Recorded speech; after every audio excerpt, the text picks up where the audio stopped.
What's going on, guys? Hope everyone's having a great day. My name is SasDood Saz, and today is a different type of video. I'm going to be talking about how I study digital art, how I tackle reference images, and for this particular month, I'm going to tackle how to draw vehicles. Now, I'm not drawing the entire month. I just decided to dedicate this month towards vehicles.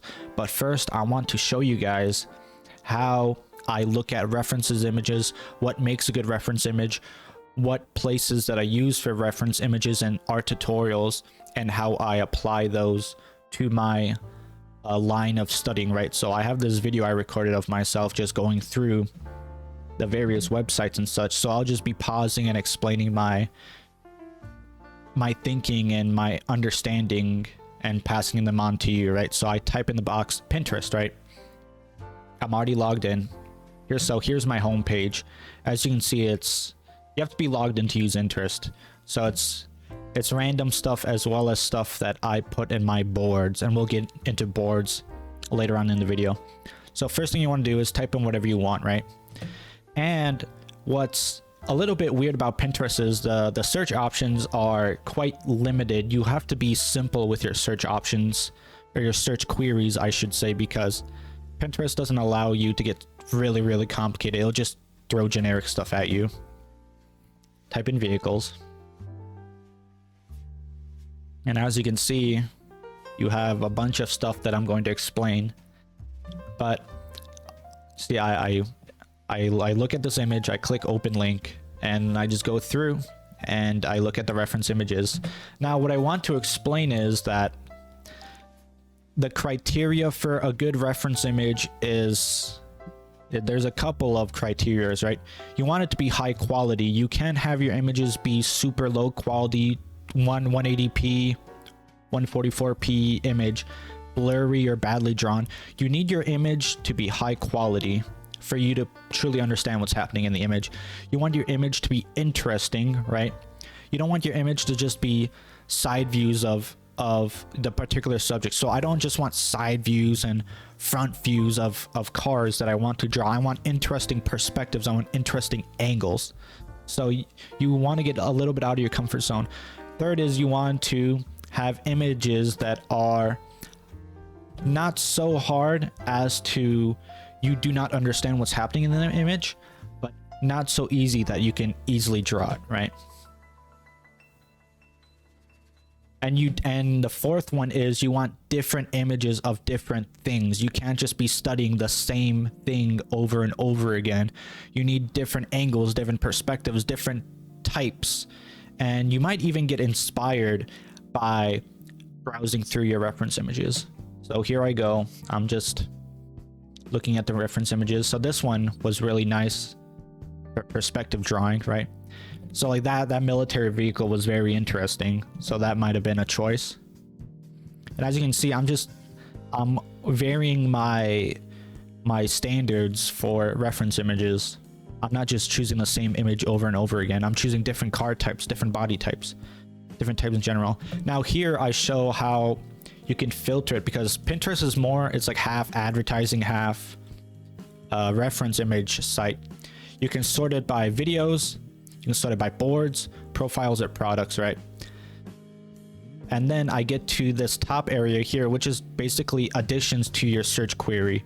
So you have your original search query, and then you click on one of the buttons, right? They're auto-generated. So I clicked vehicle drawing, and now it's going to show me drawn vehicles, right? Quite simple. So I add a couple. And then so maybe I want to do kids step by step, so I click on kids step by step, and it'll only show me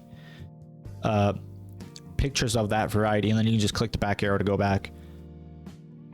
Reference, so maybe I want a drawing reference. So it's a wide variety of search queries. So if one query isn't getting you something, maybe the auto generator ones will help you out. And you can also search for related ones in the page, which we're going to now. So here I have my image, right?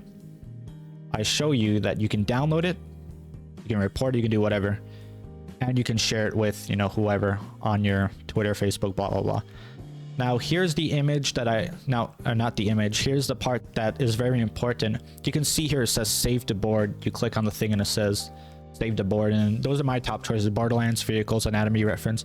So those are my boards. I have like 20 or 30 boards. And what that does is basically save it to what's the equivalent of like a watch list or like a watch later. It's like a collection, right? So here I click create board, and it says I've already saved it, right? You give it a name. You can make it secret if you want to. You can add other collaborators to your board. And that's how you basically build up a collection, right? Very handy feature. Very cool. Now here I show that sometimes the image when you download it straight from Pinterest isn't like an actual JPEG, or it goes into a format that isn't like WebP or whatever. So sometimes if you get that when you download it directly from Pinterest, just click open image as and then click save image as, and you'll most likely most of the time get it as a JPEG or whatever. You don't have to use any conversions. So here I'm just showcasing that after you click on an image, you can go further down and I'll show you more related images. And on the right side, you can see bike photo shoot, men's car photography. That's a good one. Car poses, blah, blah, blah, blah, blah. So I'm just showcasing the different stuff, comment sections. I will warn you that there are sometimes NSFW stuff, right? If you're looking at bodies or whatever, and some people will upload, you know, NSFW stuff on there, but usually you'll get like notifications on whether your pin was reported or not. But as long as you didn't upload it, they're not going to take action. I've had so many pins reported that they can't, like, they have not like reprimanded before because it's not my pin. I didn't put it there, right? And then I'm showing right there, you can have separate pages to follow if you like a certain artist or you like a certain place. And you can also look at the actual website that they do it. You can leave a comment, put some emojis on there. So next I want to show you is YouTube. YouTube is probably my number one tutorial. If Pinterest is my number one reference image site, then YouTube is my number one tutorial website. And I want to preface this by saying that I'm using a private guest account on Brave, so I don't show any of my information. My recommendations are going to be the same as yours because this is the equivalent of like having no browser history. So I type in how to draw vehicles, right? And then you have the search box there, how to draw vehicles, the perspective easy, art hub easy, step by step, on road, numbers, blah, blah, blah, blah. So let's click search. So the first thing that pops up is a bunch of kid videos, right? Because that's really popular. They get a lot of views, and a lot of shorts videos. So you want to scroll past. They're not necessarily garbage, but they are not necessary for budding artists to look at, right? So the first thing that catches my eye is How to Draw Cars by David Finch, right? Very skilled artist, very skilled comic book artist. I've learned a lot from David Finch. He's more of a higher level. I recommend him a lot when it comes to perspective, when it comes to shading and comic books. But I'm just showcasing that this video is really good, so I'll click open link on that. This video in particular, when drawing cars, it's really nice too. Its presentation is nice. Their animations are very good. Their overall script is amazing. And this video actually helped me a lot when I was learning how to draw cars for the month of July. So as you can see, there's a bunch of kitty garbage, to be honest. I didn't really like this guy, Morone Bambi, but he's decent when it comes to like learning how to draw gesturally and with flow, but I don't really like the way he draws or the way he showcased the videos. And I basically showcase right there. Take a look at the timestamp. If it's a 9-minute video, sometimes the longer videos are worth it, right? So here it just shows me a bunch of shorts. You got Proco. Proco is amazing. I've learned all my stuff from Proco, essentially. So give Proco a try. Dan Beardshaw is really good as well. I really like Dan Beardshaw. He's very technical and very complicated. His drawing style isn't like mine at all, but the way he explains things is really good, and it doesn't really help when you're a beginner artist, but when you get into the upper echelons of an artist, then his is very good. And then Modern Day James is an amazing artist when it comes to not just vehicles but others as well. So I skipped over that one because I didn't see it at the time. Steven Trevor's art, the way he draws art is very unique. His videos are very good as well. I learned from Steven Trevor's a lot when it comes to perspective and drawing with pen and ink.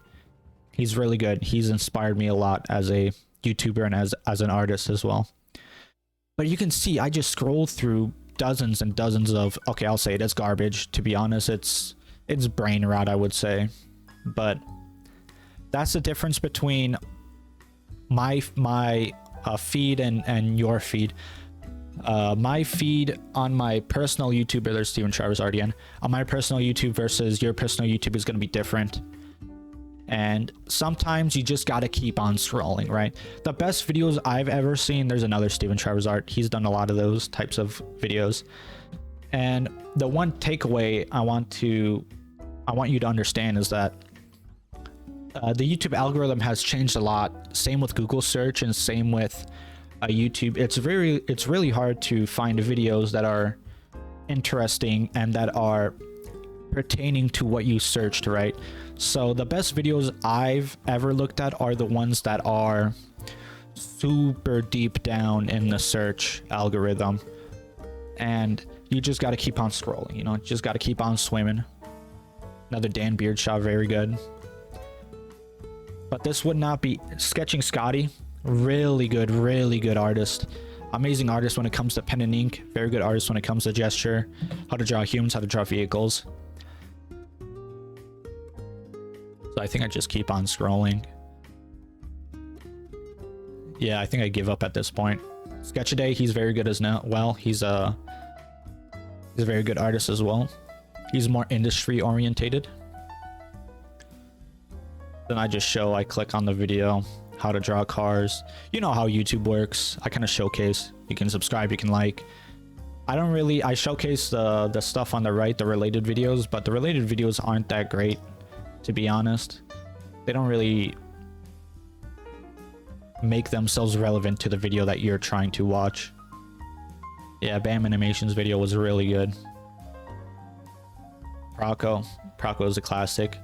Now here I showcase that you can also find it through normal websites as well. It's harder and there's less information out. So don't listen to whatever the AI says. It's, you know, with Google and Brave, it's whatever. But what I do here is I look at the images that are significantly more complex or less, I would say, you know, drawn, like this guy right here. I forgot what the Etherington Bros. They're really good. They're on Twitter, they're on Pinterest, they're everywhere. That one's on DeviantArt. So these images can sometimes help you. It's a hit or a miss. Some specific topics you can only find through websites. So that one's linked to a Pinterest page. So some topics you can find on some websites and through Google Images. Some you can only find through websites. So GVOT is really good. I don't really recognize these other ones. I do recognize the Gnomon Workshop car body design. When it comes to the websites, you kind of just have to click on them and see. Drawbox is really good as well. When it comes to the websites, you just have to read them and see, because a lot of it is like AI garbage or very simple how to draw stuff that is no way meaningful to how you want to actually learn. And approximately 90% of them, 99% of them are selling a course, or they're teaching kids how to draw, which is fine and well, but it kind of just floods the feed, right? So I think that's how I look at my reference images. And obviously my feed is going to be different than yours when it comes to YouTube and Pinterest, right? I'd recommend making a Pinterest account. I'd go on YouTube. I didn't show it here, but you can download PDFs of books and stuff, right? You can find that on your own. and sometimes they have free PDFs of really old books, right? Those are still very important. And it doesn't matter if the video is old, if the website is old.